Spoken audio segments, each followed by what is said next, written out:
श्रोताओं, आज इस कार्यक्रम में हमारे मेहमान हैं श्री शैलेश तिवारी।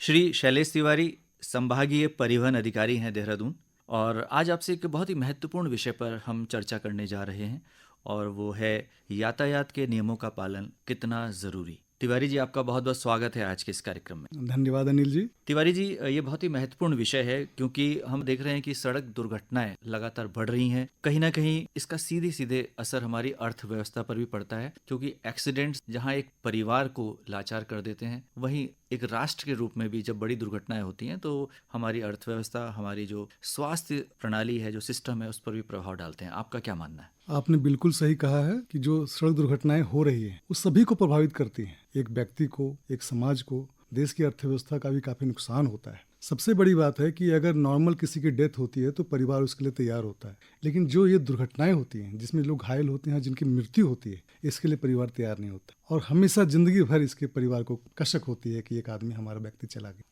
दूसरी बात, मुख्य चीज है कि इसमें कौन लोग मर रहे हैं या दुर्घटना में कौन लोग घायल हो रहे हैं। आप देखेंगे रिसर्च में ये पाया गया है कि अधिकतर वो लोग हैं जो 18 से 49 साल, 50 साल तक के लोग, और ये सबसे एक्टिव लाइफ वाले लोग हैं जो अपने परिवार के अर्थव्यवस्था में जिनका योगदान होता है, देश के विकास में इनका जो मुख्य योगदान होता है, कमाने वाले लोग हैं। इनकी मृत्यु अगर होती है या ज़्यादा घायल हो जाते कोई लोग हैं तो पूरे परिवार इसमें परेशान हो जाता है। कई लोग तो आर्थिक रूप से बर्बाद भी हो जाते हैं। इसमें एक अन्य बिंदु भी है, अगर लोग घायल होकर के बच भी जाते हैं और किसी को ट्रॉमा हो जाती है, सर में चोट लग गया या स्पाइनल कॉर्ड में चोट लग गया, तो इसका मेडिकल कॉस्ट भी बहुत ज़्यादा हो। वो आदमी बच जाता है लेकिन परिवार बिखर जाता है। इसमें आपको मैं बता दूं कि हर एक घंटे इंडिया में 18 लोगों की मौत हो रही है रोड एक्सीडेंट। 1 घंटा गुजरा, 18 लोगों की मौत हो, तो ये संख्या बढ़ भी रही है। बहुत प्रयास हो रहे हैं लेकिन अभी तक इस पर नियंत्रण नहीं पाया। तिवारी जी, बड़े विस्तार से आपने इन बिंदुओं पर चर्चा की। हम जानना चाहेंगे कि प्रमुख कारण क्या हैं। क्या इसमें यातायात के नियमों का पालन न करना एक प्रमुख कारण है? सड़कों की कंडीशंस? इसमें 2-3 इसको ग्रुप्स में हम लोग डिवाइड कर सकते हैं जो कारण है। सबसे बड़ा कारण तो जो ड्राइवर है, ड्राइविंग के 2-3 पार्ट, एक तो ड्राइवर है, एक तो गाड़ी है, दूसरा है रोड है, और थर्ड है कि रोड के आसपास के लोग। सबसे मुख्य जो कारण माना जाता है आज के डेट में कि जो दुर्घटनाएं हो रही हैं वो मानवीय भूल के कारण हो रही है। अनस्किल्ड ड्राइवर है या कम उसको नॉलेज है, रोड ट्रैफिक जो नियम है उनके बारे में कम जानकारी है, जल्दबाजी कई लोगों को होती है, कई लोग नियम की जानकारी होने के बाद भी वायलेशन करते हैं, उससे भी दुर्घटना होती है। दूसरी जो ग्रुप है वो है आपका गाड़ी। अगर गाड़ी आपकी अनफिट है, सही ढंग से काम नहीं कर रहा है, वाइपर नहीं काम कर रहे हैं, रिफ्लेक्टर नहीं काम कर रहे हैं, लाइट्स नहीं काम कर रहे हैं, तो उससे भी दुर्घटना होने की संभावना रहती है। और थर्ड है जो आपने बताया अभी कि गाड़ी जहाँ चलती है, सड़क के डिजाइनिंग पे, सड़क में अगर गड्ढे हैं, सड़क कहीं नैरो हो जाता है, रोड मार्किंग नहीं होने से भी दुर्घटनाएं होती है। तो 3-4 चीजें इसमें ब्रॉड हैं, इन सब चीजों का योगदान इसमें होता है। लेकिन ये मान के चला जाता है कि अधिकतर में जो दुर्घटनाएं हो रही हैं उसमें मानवीय भूल मुख्य कारण है। अब हम आगे बात करते हैं कि इसमें आपने बताया कि आयु वर्ग भी 18 से 49 साल है, यानी ये युवा पीढ़ी है। लोग। तो क्या युवा इसलिए मृत्यु का शिकार या एक्सीडेंट का शिकार हो रहे हैं कि वो ज़्यादा एक्टिव हैं, या उनमें रोमांच ज़्यादा है, या वो जल्दबाजी ज़्यादा करते हैं, या स्पीड पर उनका ज़्यादा जोर रहता है? यही कारण है जो आपने बताया। सबसे बड़ा कारण जो है जल्दबाजी और रोमांच। कई चीजें आप हैं कि ओवर स्पीडिंग क्यों करते लोग हैं, वो सोचते हैं कि हमें जल्दी पहुंचना है। मेरा तो सुझाव है, अगर आपको जल्दी भी पहुंचना है तो टाइम पे घर से निकलो, आप 5 मिनट पहले निकले। और कोई भी अगर ओवर स्पीडिंग करता है तो जो लोग नॉर्मल स्पीड में चलते हैं उनमें बहुत ज़्यादा अंतर नहीं होता है। तो जो दुर्घटनाएं हो रही हैं उसमें सबसे बड़ा कारण जो माना गया है ओवर स्पीडिंग का है, और रैश ड्राइविंग। 50% से अधिक दुर्घटनाएं ओवर स्पीडिंग और रैश ड्राइविंग में हो रही है। इसमें क्या होता है, जो चालक होता है, अच्छे से अच्छे चालक की जो जजमेंट की कैपेसिटी होती है, डिसीजन मेकिंग कैपेसिटी होती है, वो प्रभावित होती है। वो जजमेंट नहीं दे पाता है कि क्या हमें करना होता है। जितनी स्पीड से गाड़ी चल रही है उतनी स्पीड से माइंड नहीं चलती, दोनों में कोरिलेशन नहीं रह पाता है, तो दुर्घटना होती है। दूसरी बड़ी कारण जो है रॉन्ग साइड की ड्राइविंग है। आपने खुद जीवन में फील किया होगा कि लोग रॉन्ग साइड ड्राइव कर रहे हैं, तो उससे क्या होता है कि रॉन्ग साइड ड्राइविंग में दुर्घटना होने की संभावना बहुत प्रबल हो जाती है। उसमें ट्रैफिक जैम भी लगता है, ट्रैफिक की फ्लो भी धीमी हो जाती है। उसके बाद ड्रंकन ड्राइविंग है, शराब पी के वाहन चलाना। आपको पता है शराब पी के वाहन चलाना बहुत बड़ा अपराध है, मोटर व्हीकल एक्ट में भी बहुत बड़ा अपराध है। इसमें जेल का भी प्रावधान है, जुर्माना भी होता है। लेकिन वो अलग पार्ट है जो दुर्घटना हो रही है, क्योंकि शराब पी के वाहन चलाने पे दुर्घटना होने की संभावना बहुत प्रबल होती है। तो मेरा तो सुझाव है, अगर किसी पार्टी में जाते हैं, रात को कहीं शराब पी लिया आपने, तो ड्राइव आप न करें। अगर आपका मित्र है या आपकी वाइफ अगर आपके साथ में वो ड्राइविंग जानती हैं तो उनको ड्राइविंग करने दें, लेकिन शराब पी के वाहन न चलाएं। अब नई चीज़ आ गई है मोबाइल फ़ोन पे बात करना। मोबाइल फ़ोन पे बात करने से भी दुर्घटना हो रही है। होता क्या है कि एक साथ दो चीज़ें कर रहे हैं, आप ड्राइविंग भी कर रहे हैं और साथ साथ मोबाइल का यूज़ भी कर रहे हैं, तो आपका जो माइंड है दो भाग में बटा हुआ है। तो आपको पता है आधे प्रयास से कोई भी काम करोगे तो सफलता नहीं मिलती है। तो उसमें जो हाफ दोनों साइड में बट जाता है हमारा माइंड है और हमारा डिसीजन मेकिंग जो हमारी क्षमता प्रभावित होती है, उससे भी दुर्घटना काफ़ी ज़्यादा हो रही है। तो कुछ जो ब्रॉड है, ऐसे तो बहुत सारे इसमें नियम हैं, लेकिन मैं मानता हूँ कि over speeding, rash driving, drunking driving, mobile पे बात करना, मेरा तो सुझाव है कि कुछ मत यूज़ करें। ड्राइविंग करते समय किसी चीज़ का यूज़ ना करें, सिर्फ ड्राइविंग पर फोकस रखो। लेकिन अगर बहुत आवश्यक है या कुछ है तो ब्लूटूथ का आप उसके बारे में सोच सकते हैं, लेकिन जो हैंड हेल्ड डिवाइस है उसका प्रयोग नहीं करना चाहिए। जी, आपने एक शब्द का इस्तेमाल किया कि अनस्किल्ड ड्राइवर। ये अनस्किल्ड ड्राइवर का क्या तात्पर्य है और क्या ऐसे लोगों को आरटीओ ऑफिस कैसे चेक कर सकता है? क्या उनको जब लाइसेंस दिया गया पूरी जांच हुई? ये बहुत अच्छा पॉइंट आपने उठाया है कि इंडिया में ड्राइविंग के टेस्ट लेने के तरीके हैं वो बहुत पुराने हैं, अपडेटेड नहीं है। कई जगह भी नहीं है, कई जगह शॉर्टकट ढंग से भी ड्राइविंग टेस्ट होते हैं। उत्तराखंड में तो काफ़ी अच्छा सिस्टम डेवलप हो रहा है। तो लर्निंग लाइसेंस में कंप्यूटर पे टेस्ट होते हैं, आपको देना ही होता है, उसमें कैमरे भी लगे होते हैं वहाँ, और बहुत अच्छे ढंग से होता है, पारदर्शिता बहुत ज़्यादा इसमें हो रखी है। दूसरी बात, कई जगह ड्राइविंग ट्रैक्स बने हुए हैं। देहरादून में तो IDTR झाझरा में एक बहुत अच्छा सिस्टम डेवलप किया गया है, वहाँ कैमरे लगे हुए हैं, कैमरे से ही वहाँ आपके ड्राइविंग टेस्ट होते हैं और पूरा सिस्टम बना हुआ है। हिल ड्राइविंग का भी ट्रैक है, 8 कैसे बनाते हैं, यू टर्न कैसे लेते हैं, पार्किंग कैसे करना है, इन सब चीज़ों का टेस्ट लिया जाता है। तो अब तो काफ़ी इम्प्रूव्ड हो गया है। लेकिन कुछ लोग ऐसे हैं कि जो बगैर ट्रेनिंग के, बगैर ड्राइविंग लाइसेंस के, आयु उनकी पूरी नहीं हुई है, 14 साल 13 साल बालिग नहीं है, हाँ, उनको भी लोग गाड़ी दे दे रहे हैं। अनस्किल्ड के श्रेणी में ये लोग भी आते हैं। जुवेनाइल के बारे में मैं आपको बताना चाहूँगा आपके माध्यम से कि ये बहुत बड़ा अपराध है और इसमें जो पेरेंट्स हैं या गार्डियन है उसको दोषी माना जाता है और उसमें जेल का प्रावधान है, 25,000 रुपये का जुर्माना भी है, रजिस्ट्रेशन भी सस्पेंड हो जाता है इसमें, ड्राइविंग लाइसेंस भी बहुत दिनों के बाद बनता है, इसमें काफ़ी दिन का गैप दिया जाता है इसमें। तो मेरा कहना है कि जुवेनाइल अगर है तो उसको गाड़ी न दें। माता पिता को करो बच्चों से प्यार है तो खुद ही बच्चों को छोड़ने जाएं स्कूल तक, उनके लिए ऑटो करवा दें, अन्य कई व्यवस्था करवा सकते हैं वो, लेकिन कभी भी जो नाबालिग है उसको वाहन चलाने के लिए न दें। तिवारी जी, जब हम नियमों की बात कर रहे हैं तो हम जानना चाहेंगे कि हेलमेट लगाना और सीट बेल्ट लगाना ये बहुत आवश्यक है।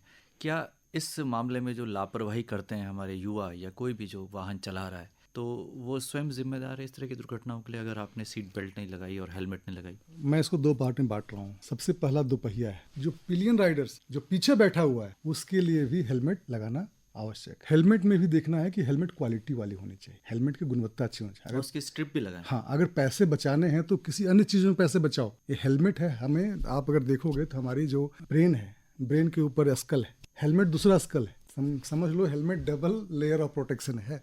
तो हेलमेट आवश्यक है, हेलमेट अच्छी क्वालिटी का हो। दूसरी बात, हेलमेट के स्ट्रिप को लगाना भी है। कई लोग जो बच्चे होते हैं या देखा होगा आपने, बहुत लोग ड्राइविंग करते हैं और हाथ में हेलमेट रखते हैं। हेलमेट हाथ को शोभा नहीं देता, हेलमेट सर के लिए बना हुआ है, उस सर का श्रृंगार है वो, तो आप ज़रूर इसका यूज़ करें। और 4 व्हीलर में सीट बेल्ट इसलिए भी ज़रूरी है, आपने देखा होगा कोई भी गाड़ी स्पीड में होती है या चलती है तो मोमेंटम होता है और कभी झटके से आपको रुकना पड़ता है तो आपकी पूरी बॉडी आगे तरफ चली जाती है। आप शीशे में भी आपको या स्टीयरिंग में भी आपके चोट लग सकती है उससे टकरा करके। तो सीट बेल्ट है आपको होल्ड पे रखता है, अगर एक्सीडेंट भी होता है या कोलिजन होता है, दूसरी गाड़ी से अगर टकराते भी आप हैं तो आपको वो अपनी जगह पे स्थिर रखता है, इसलिए सीट बेल्ट आवश्यक है। ड्राइवर के लिए सीट बेल्ट आवश्यक है, बगल में जो लोग बैठते हैं ड्राइवर के बगल में उसके लिए भी आवश्यक है। नया नियम भी आ गया है कि जो पीछे बैठ रहे हैं उनके लिए भी आवश्यकता है, यहाँ तक कि जो चाइल्ड सीट बेल्ट का भी प्रावधान है। मैं गुजारिश करूँगा, मैंने खुद जीवन में देखा है, अपना अनुभव मेरा है, मैंने 1-2 बच्चों को देखा है, सीट बेल्ट बच्चों के लिए जो बनाया गया उसका यूज जरूर करें। होता क्या है, हमारे ऊपर है कि बच्चे का बहुत सॉफ्ट बॉडी होता है, उसको हल्का फुल्का भी चोट लगती है तो बहुत खतरनाक हो सकती है, तो इसलिए चाइल्ड सीट बेल्ट का जो प्रावधान है उसका भी अनुपालन करें। जी अच्छा, जो लाइट है गाड़ियों में वो भी प्रॉपर होनी चाहिए, इंडिकेटर्स वगैरह? अगर आप देखेंगे तो अगर 12 घंटे का दिन है तो 12 घंटे का रात भी है, तो लाइट तो होना ही होनी चाहिए। और लाइट में क्या है कि लाइट की जैसा कंपनी ने बना के दिया है उसी ढंग की लाइट होनी चाहिए, उसमें छेड़छाड़ नहीं करना चाहिए। होता क्या है कि कई बार आप लाइट को अपने सुविधानुसार मॉडिफाई कर लेते हैं, आपके लिए फायदेमंद हो सकता है वो, लेकिन आपके साथ और लोग भी रोड पे चल रहे हैं, किसी को चौंध मारती है उसमें, सामने देखा होगा लाइट बहुत फोकस में लाइट आता है, तो वो सब भी नुकसानदायक होते हैं। आप अपनी गाड़ी जब बाहर लेके जाते हैं रोड पे निकलते हैं तो लाइट को चेक कर लें, बैक लाइट काम कर रहा है कि नहीं कर रहा है। पार्किंग लाइट भी बहुत आवश्यक है, खासकर आप कहीं गाड़ी को पार्क करते हैं, कोहरे का सीजन है तो उस समय बहुत आवश्यक होता है। आपके बैक लाइट जो पीछे हैं और जो हम लोग किसी गाड़ी को मोड़ने के लिए यूज़ करते हैं जिन लाइट्स का, वो भी अच्छी कंडीशन में होनी चाहिए। तो लाइट में, और दूसरी बात क्या है कि कई जगह कॉन्सेप्ट है लो बीम और high beam. Low beam high beam के बारे में भी मैं बताना चाहता हूँ, ये दोनों आवश्यक है, इसलिए बना के दिए गए हैं। गाड़ी में प्रावधान अगर हाई बीम और लो बीम का है तो दोनों जरूरी हैं, इसलिए दिए गए हैं। उसमें क्या होता है कि अगर आप नॉर्मल प्लेन सरफेस पे चल रहे हैं तो लो बीम में आप गाड़ी को चलाएं।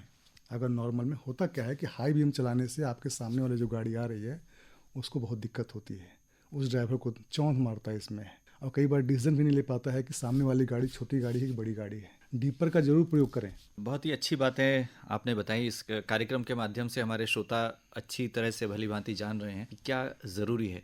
क्या टू व्हीलर यदि व्यक्ति चला रहा है तो ऐसा कहा जाता है कि उसे विजिबल होना चाहिए, सामने वाला भी उसको देख ले और अगर पीछे से कोई है तो देख ले। तो इसके लिए क्या ज़रूरी है, किन बातों का ध्यान रखें? क्या हेलमेट का कलर, कपड़ों का रंग, ये भी मायने रखता है? आपने सही बताया, ये बहुत इंपॉर्टेंट पार्ट है, ये बहुत माइन्यूट डिटेल है, लेकिन इसका इंपॉर्टेंस बहुत ज़्यादा है। होता क्या है कि अगर आप डार्क कलर के कोई हेलमेट को यूज़ करते हैं, खासकर रात को, हेलमेट भी ऐसा चीज़ है, हेलमेट का भी आप सदुपयोग कर सकते हैं। अगर डार्क कलर है भी, मान लो हेलमेट के पीछे रिफ्लेक्टर लगा दें ताकि सामने वाले को पता रहे कि कोई गाड़ी आगे जा रही है। कई बार आपकी गाड़ी के रास्ते में ही लाइट खराब हो जाते हैं, रास्ते में चल रहे हो लाइट खराब हो गई, उस समय जो हेलमेट पे लगा हुआ रिफ्लेक्टर है वो बताता है कि सामने कोई बंदा ड्राइव कर रहा है। और जहाँ तक हो सके लाइट कलर के हेलमेट अच्छे होते हैं, खासकर रात को विजिबिलिटी देते हैं, आप अच्छे से दिखते हो, और लाइट कलर के कपड़े भी होने चाहिए। तो ये बहुत जरूरी है और इसका जहाँ तक संभव हो सके पालन करना चाहिए। अब एक बार पुनः नियमों की ओर आते हैं। गाड़ी का रजिस्ट्रेशन, आपका लाइसेंस और पॉल्यूशन सर्टिफिकेट, ये कितना ज़रूरी है? सबसे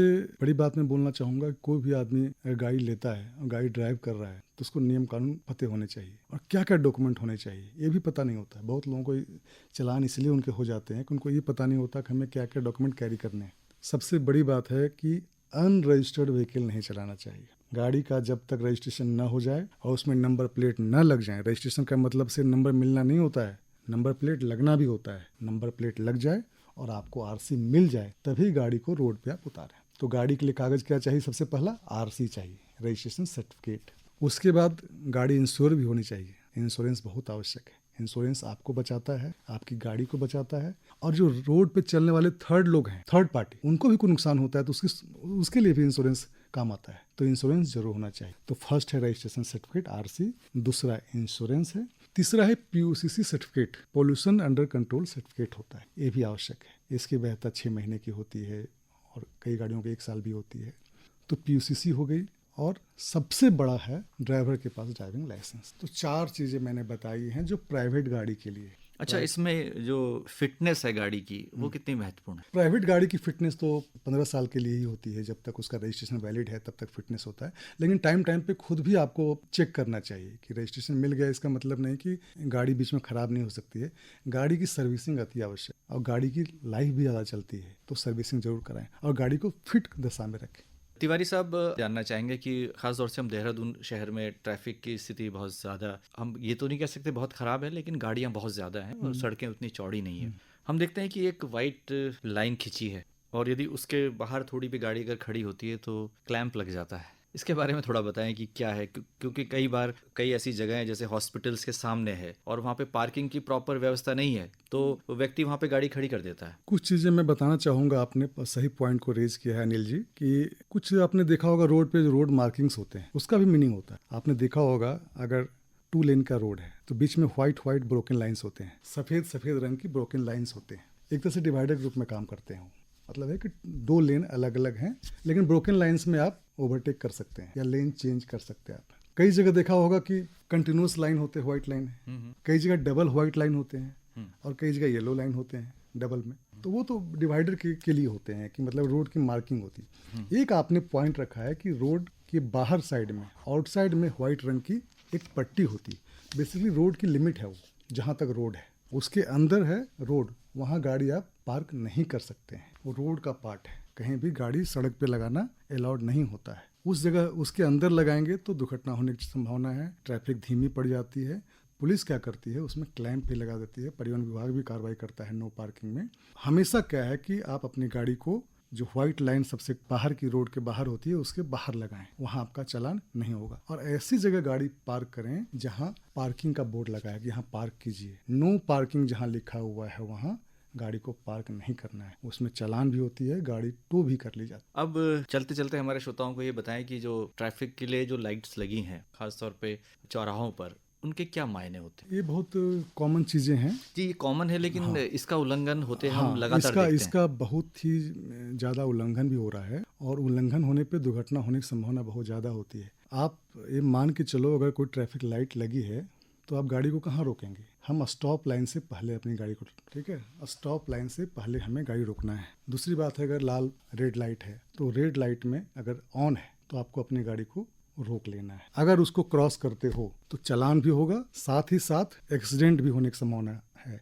क्योंकि रेड लाइट है इसका मतलब कहीं दूसरी रोड की ट्रैफिक चल रही है, आपने क्रॉस कर लिया तो दूसरे जो रोड से जो ट्रैफिक आ रही है, जहाँ रेड लाइट नहीं है, जहाँ ग्रीन लाइट है, वहां से आती हुई ट्रैफिक से आपका कोलिजन होने का डर है, तो दुर्घटना भी होती है। तो रेड लाइट है तो उसको क्रॉस एकदम नहीं करना है, वेट करना है। और ग्रीन लाइट है तो आप चले जाएं उसमें। और रेड लाइट पे मेरा सुझाव होगा, अगर ज़्यादा देर तक रेड लाइट का ऑन है तो उस जगह गाड़ी को अपने बंद रखें, उससे फ्यूल भी बचता है और पोल्यूशन भी कम होता है। तिवारी जी, आज आप इस कार्यक्रम में आए और बहुत ही महत्वपूर्ण बातें आपने हमारे श्रोताओं के साथ साझा की। निश्चित तौर पर आपकी दी गई जानकारी उनके लिए लाभप्रद साबित होगी, ऐसा हमारा अनुमान है। और नियमों का पालन एक अच्छे नागरिक की भांति हमारे सभी श्रोता करेंगे। इस उम्मीद के साथ आपका आकाशवाणी स्टूडियो आगमन पर बहुत बहुत आभार, धन्यवाद। Thank you Anil ji. बस मैं ये बोलना चाहूँगा कि जीवन अमूल्य है, इसके महत्व को समझें और सड़क सुरक्षा और जीवन रक्षा का पालन करें। एक बार पुनः आपका धन्यवाद।